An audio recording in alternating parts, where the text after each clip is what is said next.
This video is brought to you by Squarespace. Stick around until the end of the video to learn more about an offer they're making available through my channel. So guys, I've been feeling a little bit burned out lately. Now I know how sympathetic and supportive you guys all are. You're always sending me supportive messages anyways, so I can already hear you down in the comments sending your messages of support, and it's greatly appreciated. However, that said, it's not really necessary because I've been burned out before, I'll be burned out again, and it's kind of normal, and that's one of the purposes of me wanting to make this video, just to normalize being burned out and to say that it is okay from time to time to need to take a break. And that's especially true if you're someone who works hard, but also if you're someone who trains hard, because training is a stressor, and any stressor is going to make it easier for you to get burned out. If you're training really hard in the gym, then eventually it's highly likely you're going to lose some motivation. But this kind of happens in cycles. It's almost like seasons. You'll get periods where you're really into your training and you feel really revved up and you can't wait to get in the gym, you're busting through PRs all the time. Then you're gonna have periods where you just don't really feel like it. But like I say, I'm not really worried. It's happened before, it'll happen again, and I know that I'll bounce back, and I know some things I can do to help myself bounce back. That's another purpose of this video. I thought it could be a kind of learning opportunity. We could talk a little bit about burnout, what's actually going on, and how we can combat it. Not only prevent it, but also come back from it stronger, and I think that's probably the key to focus on. That, by the way, is not to belittle or undermine anyone else's experience of burnout. I'm not trying to say like, hey, I'm gonna deal with it just fine, so you should too, because the point is burnout's different for everybody, different from case to case, and in some cases it can be really severe and it can lead to things like depression. It can be a really big issue, so also don't feel bad if you don't bounce back from burnout. But again, that's where it can be useful to learn a bit more about it and see how best we can tackle it. So if you're interested in just learning the strategies to prevent and deal with burnout, then you can skip forwards. I'll put a timestamp. However, if you do want to hear a little bit of context on what's going on for me personally, then stick around and I'll give you that context, because I'm trying to be more conversational and chatty and open on the channel. So for me, the biggest thing that's been making me feel absolutely spent is my son, who is 11 months old, and he's going through a sleep regression. For the non-parents watching, the sleep regression basically means that they unlearn, they forget all the stuff that they've learned about sleep. So Alex, that's my son, has actually been the best sleeper you could possibly ask for. He learned to sleep through the night after about 3 weeks, which is really, really good.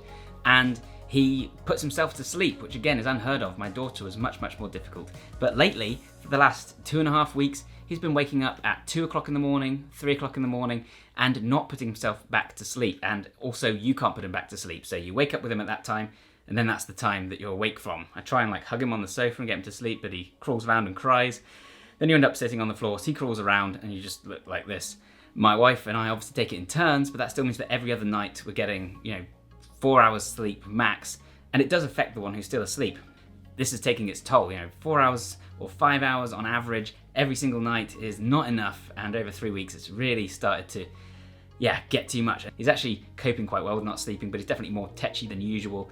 And because he's just learning to stand up, this means that he's lifting himself up on everything and falling over and hurting himself. So you have to be on him every single minute, except for my daughter also wants to play all the time. She wants your attention all the time. So when it's just one of us, it's nigh on impossible. So that's happening. Then at the same time, I've injured my lower back, and I actually did that after I made the video saying everyone gets injured. So that's true as well. Often these things go hand in hand, burnout and injury. You injure yourself because you're feeling a bit burned out, or you're feeling a bit injured and that makes you feel burned out. In this case, I had a slightly achy back. I knew it was a bit risky. Then I swung my daughter around the car as a joke, flew her into the seat, hurt it a bit more. I was kind of doing okay with it. I've been doing a lot of stuff to work on my lower back strength, and it would have been fine, I think, but I needed to film a deadlift for a video I was making, and I'd already written the script. I'd already told the client, the sponsor, that it was going to be in soon, so I had no option but to film this. And I thought, well, if I just load it up with some light weights, it'll possibly be okay. So I went in, did my light deadlift, and still hurt my lower back. I felt it go, but then I also needed some videos of squats, and I didn't really have much footage of either of those exercises, so I really had to do it. So even with this bad back, I then did the squats, and then it really ached. So I'm also limping around, sleeping worse because my back hurts. And again, this has happened before, and I know how to recover from these things, and I could have avoided it if my job wasn't to train even when I'm feeling exhausted, and if I didn't have to lift a really heavy kid in and out of a cot, which is like you bend over the cot and you lower them down. It's essentially a Jefferson curl, and there's no way to do this like a deadlift because the bars are in the way. It's brutal at 2 o'clock in the morning with a bad back when you're so tired. Yeah, it's an accident waiting to happen, and it did happen. I do actually have a genetic tendency towards lower back pain and strain. Specifically, this might be to do with a variant of the COMT gene, and I found this by looking at Self-Decode, a service that analyzes your DNA. I'll put a link to that in the description down below if you're interested to find out. If you do go ahead and use that, then I'll get a commission, so thank you very much. Even without that though, the writing has been very much on the wall. My Oma, which is German for grandma, she had crippling back pain and was bedbound in her later years. My mum has extremely bad back pain, and yeah, it keeps happening to me as well, so it seems like it runs in the family. My goal, of course, is to combat my genetic destiny, and to be honest, I'm pretty confident I can do this. This leaves me in a bit of a tricky position because I've got to make these videos on a weekly basis, and often they involve like clapping press-ups and handsprings and walking on my hands, and I've got this really bad back, and whilst I don't have to do those things, there's only so many videos I can make where I'm not actually lifting anything or doing any push-ups as a fitness channel, so that's been a bit of a challenge. And that's the other thing, I love this channel so much, I love my job, I've got the best job in the world, you guys are amazing, and I love making this content. It was my dream to get paid to work out, and I also wanted to be a programmer and someone who wrote about science, and I managed to somehow do all those things in one job, which has just been awesome. But it's actually quite stressful because it's going so well, you know, I'm getting respect from people that I highly admire on YouTube, I'm getting noticed in the streets, and I'm just like, I can't believe this is happening. I've got this cool big office, but at the same time, I'm like, I don't want to mess this up, I don't want it to go wrong, and I'm highly, highly aware that I'm now responsible for my family's whole income because my wife is a stay-at-home mum, and at the same time, if I mess up, then I've kind of like screwed the best job in the world. And I just keep thinking, the next video is going to be the one where I say something stupid, and suddenly everyone realizes that they don't want to follow me anymore. Yeah, that's a bit of a stress. And then on top of that, I've got all these sponsors, which is fantastic because it's guaranteed income during a very uncertain economy, and I'm extremely grateful. I love all the sponsors I work with, and they've been fantastic, but just the fact that I've got to get these videos to them now on time with a deadline, and I have to hand it into them before I want to publish because they need to check it and then send it back. And then on top of making the video itself, I have to make the integration, which is an added challenge. So it's become a bit more like being employed rather than self-employed. Obviously I am self-employed, but I now have to meet demands and things, send emails, which is all the stuff I'm not terribly good at. I'm more of a creative type and someone who likes doing push-ups. I'm also working on my new print book, which is amazing, but it's an additional stress. I had to hand in the first draft last month, and that was a big rush with all the videos I had to finish as well. So yeah, it's been really rapidly ticking over, and it's kind of like you have to rush, but you also need to make sure you do it perfectly. And I like to try and get home, you know, for 4:30 p.m. every day to spend more time with my kids before they go to bed. I like to get home for lunch, and I drive my daughter to and from preschool. I don't want to compromise any of those things because to me, that's the most important stuff. But it does mean that I have a limited amount of time. I don't want to be working into the evening and not seeing my family, so I don't do that, but it then means I have to cram an awful lot, and I'm stressed all the time and maybe not psychologically present as I could be. So, you know, none of this is to complain. I know that a lot of people have much harder jobs, and like I say, this is just something that happens every now and then. It gets too much, it builds up, and something snaps. Also got a few things going on in my personal life that aren't mine to talk about here necessarily. So yeah, it just all kind of has come to a point where I'm like, you know what, this is starting to feel a little bit too much. And so yeah, that's what I would call burnout. Haven't been able to train because of the bad back combined with low energy and no sleep, missing emails, kind of losing a little bit of the creative passion that I have for the job, and I just need to take a step back. And if you're someone for whom working out is a big part of your identity, if you train a lot, then this kind of makes burnout a little bit worse, because not only are you going to burn out faster because you're knackered from the gym all the time and, you know, fatiguing your nervous system, creating like literal damage in your body that you then have to repair with sleep, but at the same time, you also need the energy to take to the gym. And if you don't have that energy and the workouts aren't as good, then you're going to feel, you know, a bit low because you had a bad workout, and it's kind of, again, a vicious cycle. And it can be a mistake to ignore it or to power through because you won't recover that way because you're not giving your body a chance to recover, and at the same time you might get injured worse, as I did. That was my bad. So what can we do instead? I really don't know how honest to be with this sort of thing, to be honest, but let's try something new. So I've also actually been going through a little bit of anxiety for the first time in my life, and I think the reason is just having kids, because they're so delicate and precious and you don't want anything to happen to them, but they're also sick all the time. And, every time one of them gets a cough or every time one of them has a weird rash, like today, it kind of sends me through this spiral. Firstly, something to think about is that you can't separate your life outside of the gym from the gym when it comes to things like burnout and overtraining. I've heard it said that, professional athletes do all this crazy training and the military do all this crazy training. So how can you be possibly overtrained? If they're not getting overtrained, then you're not getting overtrained. A typical gym rat is not going to be overtrained. Sounds logical. The truth is that it really depends on what you're doing outside of the gym. Because these professional athletes, that's their job. They train, but they also treat their recovery like their job, and they take that just as seriously, things like sleep and nutrition, and they don't have another job on top of it, usually, often, to do, not at the pro level. At the same time, the military, whilst they're going to be particularly burned out and stressed, they actually are trained for that. That's one of the goals of military training. They also select for that. This is another issue. It's also individual, and you might be someone who copes better with high levels of stress or someone who doesn't cope as well. And unfortunately, if you don't cope as well, it's actually going to be a bigger challenge for you to get into shape because you're going to keep burning yourself out. So this is also something to consider. Different people produce different levels of neurotransmitters. For example, one study looked at the highest performing military personnel and athletes and found that they typically had differing levels of DHEA and neuropeptide Y, and this would actually buffer the effects of acute stress on the hippocampus, allowing them to retain some of their higher order cognitive function even under extreme stress. Your hormones also play a big role. If you produce a lot of testosterone, then this is going to have an impact, and methods to try and improve testosterone to a significant degree are relatively ineffectual. You might raise your testosterone by 1 or 2% if you're lucky, but that's not going to make a big difference to the way you feel. Unless you're taking steroids or something else, you're really stuck with what you got, pretty much, I'm afraid. So don't think that you can't be burned out, because you can, and you can be overtrained. At the same time, think about what you're doing outside of your workouts. If your workouts are suffering and you're not recovering, then it might be because you're a physical laborer who works really hard outside of the gym and isn't actually recovering, or you might even be a parent who has a very heavy kid who constantly needs bobbing up and down, or you might just be extremely stressed in terms of emotional stress at work, and this can also prevent you from recovering properly. You might have poor sleep, you might walk a lot.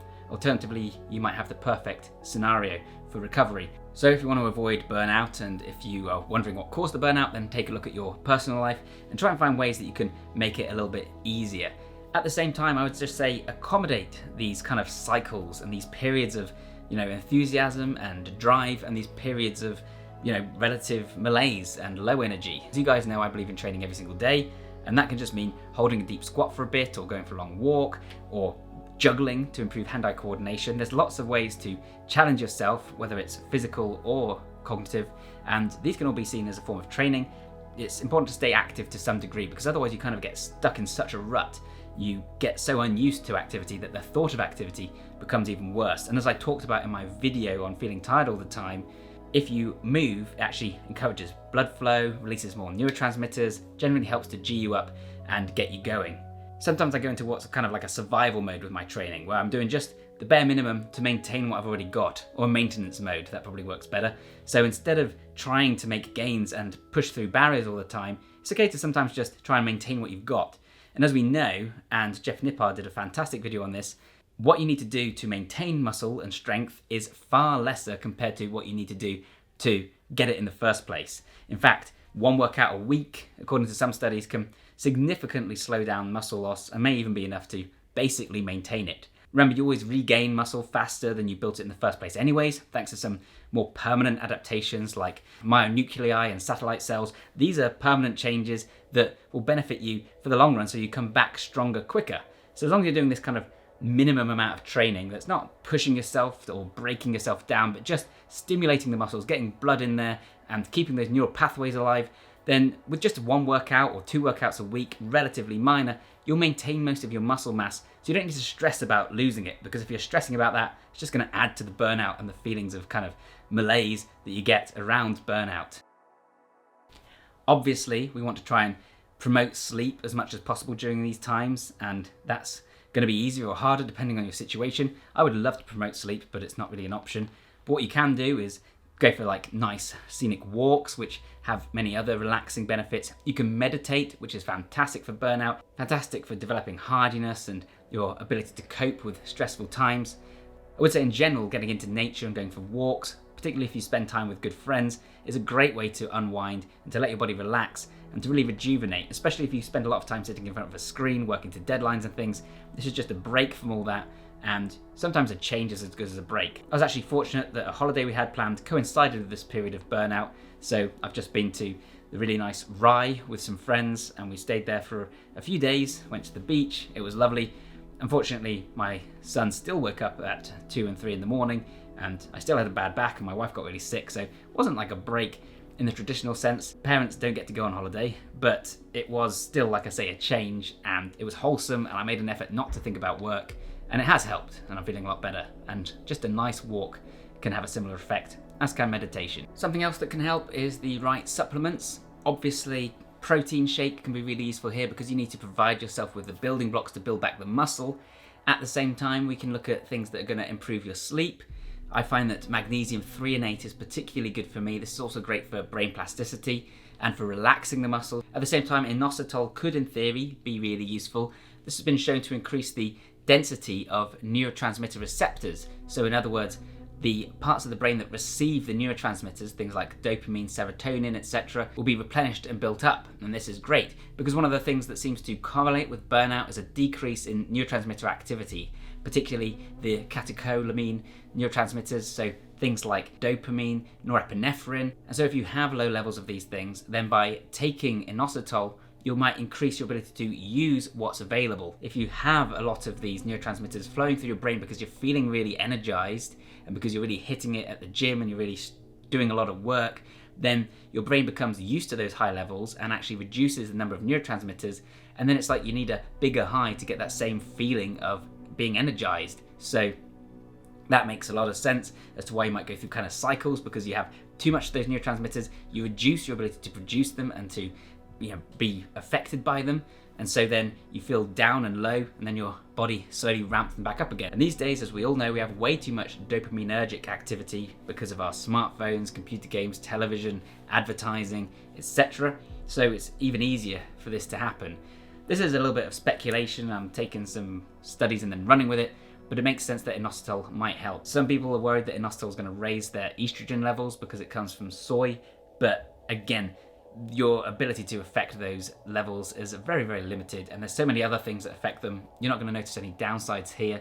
As an interesting aside, Bruce Lee took inositol. Similarly, you might try phosphatidylserine. I'm sorry if I'm butchering the name there. I read a lot, I don't hear a lot, so it might be a mispronunciation, but this one can increase the production of those neurotransmitters. So you're increasing the production of those things, you're increasing your ability to act on these things, to be affected by those things. Could just be a really nice stack there. Lots of studies show that phosphatidylserine can be useful for combating symptoms of adrenal fatigue, and it's even been shown in one study to help to combat acute stress induced by exercise.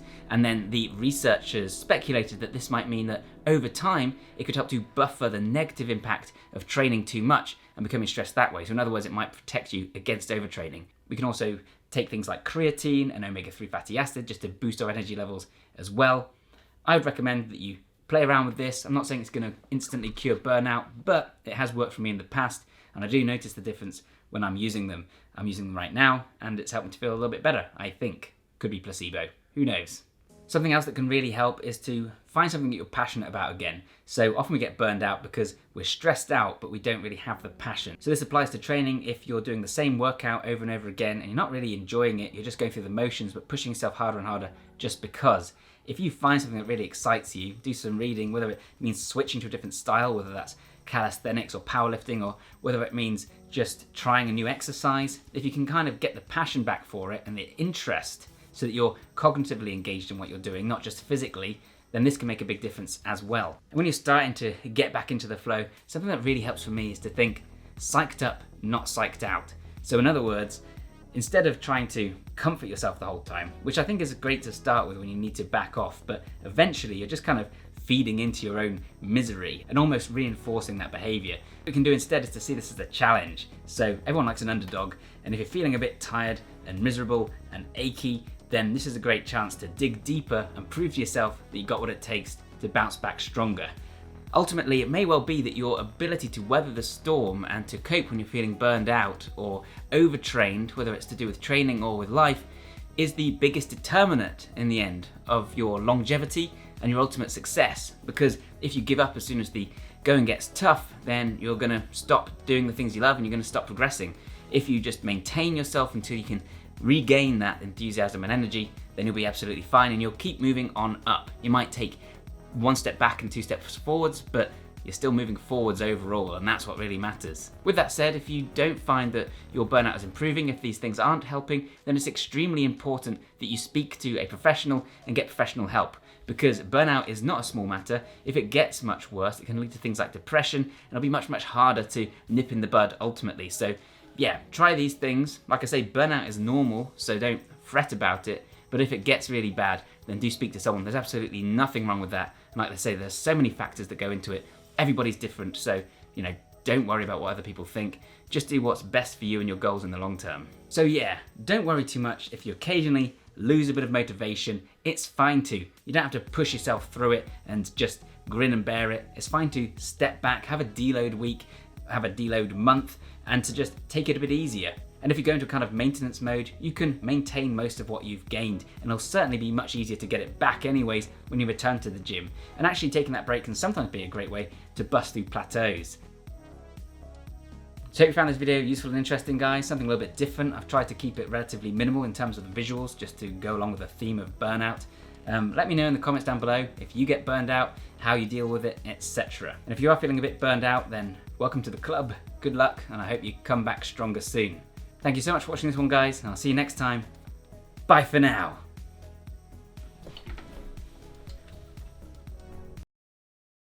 Good news though, guys. After filming this and editing it, I must say I have been feeling an awful lot better. Still exhausted. I was up at 3 o'clock this very morning, but I am feeling, my back is 90% better. Gonna go a little bit easy on it still for a while, but you'll see me doing one-armed push-ups most likely next week, and I imagine I'll be back to normal then. At the same time, I'm also feeling a bit of my mojo coming back. I don't know if that's because of the supplements, very possibly, or it might just be because I've had a bit more inspiration with my videos. I've had a few new ideas and I'm kind of excited for the channel again. So, like I say, it goes in cycles and I wasn't worried and things are on the up. These sleep regressions don't last forever, so hopefully I'll be back at it full power very soon. And I've got some really cool and exciting stuff coming to the channel actually, so stay tuned for that. In fact, I'm off to go and film some of it now. Speaking of sponsors that I'm incredibly grateful to work with, Squarespace has sponsored this video, and I'm incredibly happy to say that they will be sponsoring many more over the next year. Working with Squarespace is actually as stress-free as possible because they're highly creative focused, and I massively appreciate that. I also love working with Squarespace because they provide a really genuinely useful product. If you don't know, Squarespace is a platform that lets you build websites and it makes it extremely easy so that you don't need any programming experience whatsoever. In fact, you can build a website in a matter of minutes, which means that the barrier to entry is absolutely minimal and there's no reason that everyone can't have their own website. And while Squarespace might make it very simple to build a website, it also doesn't limit you in any way. In fact, it powers some of the biggest brands on the web. It gives you literally everything you could want, so the ability to create posts, to schedule those posts so that they post automatically when you want them to. It has a fully featured commenting system, member management, it has tracking so that you can see which pages are performing well and why, social media integration so that you can automatically push your posts to your social media channels and so that you can show your feeds on your website. You can choose from a nearly endless array of themes to make sure your site looks unique and customize them to your liking. There's loads of ways to monetize your site as well if you want to turn it into a business, such as creating members only areas, running e-commerce stores so that you can sell things. And then if you don't have all the features you need, then you can add additional features with plugins. For example, you can greatly expand the e-commerce features so that you have global shipping and tracking. You can manage your taxes right there on the site. Genuinely anything you might need to build a fully featured website is available through Squarespace. It's simple, it's easy, it works on multiple different platforms, and yeah, I can't recommend it highly enough. Visit squarespace.com if you want to learn more, and when you're ready to pull the trigger, go to squarespace.com/Bioneer, link down below, and you'll get 10% off of your first domain or website. Thanks once again to Squarespace, and thanks to you guys. Bye for now.